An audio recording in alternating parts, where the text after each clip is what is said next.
My name is Bart Miller, and I am a founder and organizer of Sioux City GameCon, which is this August 20th through 22nd at the historic Abu Bakr Shrine Temple at 820 Nebraska.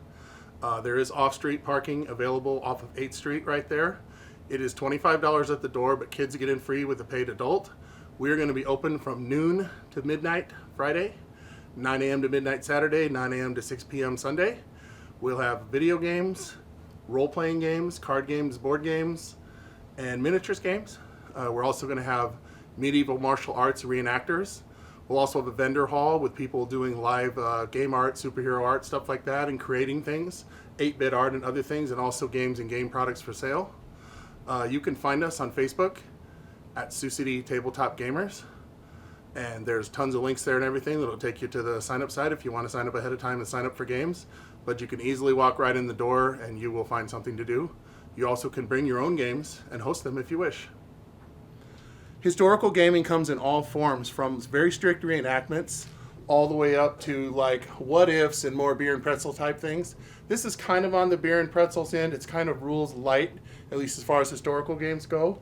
And so you can see it's a what if scenario because the Japanese Naval Landing Force never fought a U.S. armored column in a French village.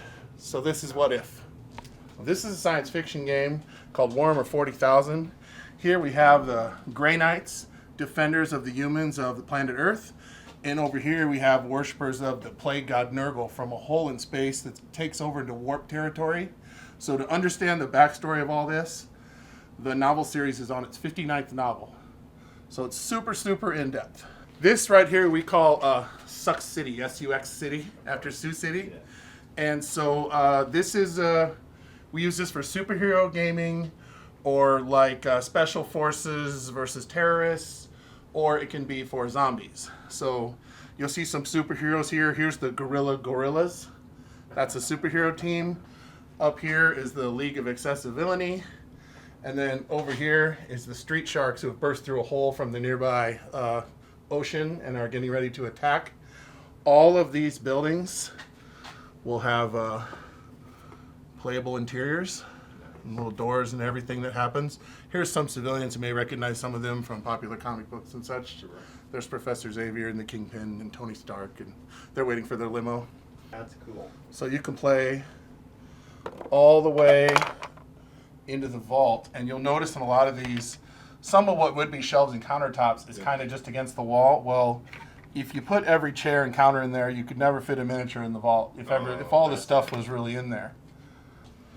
Well, if you look, the Red Cape and her ninjas who have vowed to destroy Sioux City are here staging an attack. So you just never know what you're going to find when you go into this tiny world. These hobbit traders were on their way to a human village to do some trading and found out it was being attacked by orcs. So a lot of times we have like scenario play.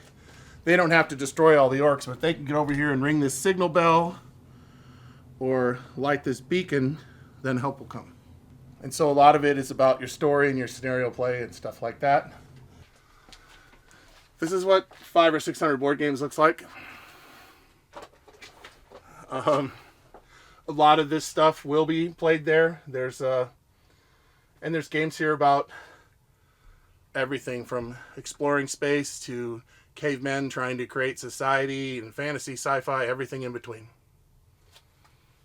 I've been collecting this stuff my whole life, so some of this stuff goes back 30, 40 years, but a lot of it is newer because there was a big explosion in these types of games in the late 90s.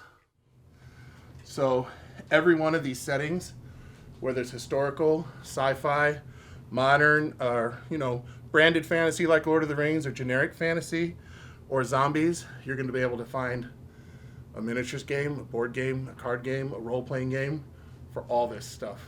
And I can't guarantee every single one of those things for all those things will be at Sioux City GameCon, but some of it will be. And so we have games that are hosted by volunteers. And so whatever they choose to run, and people come to play in, that's what we'll have.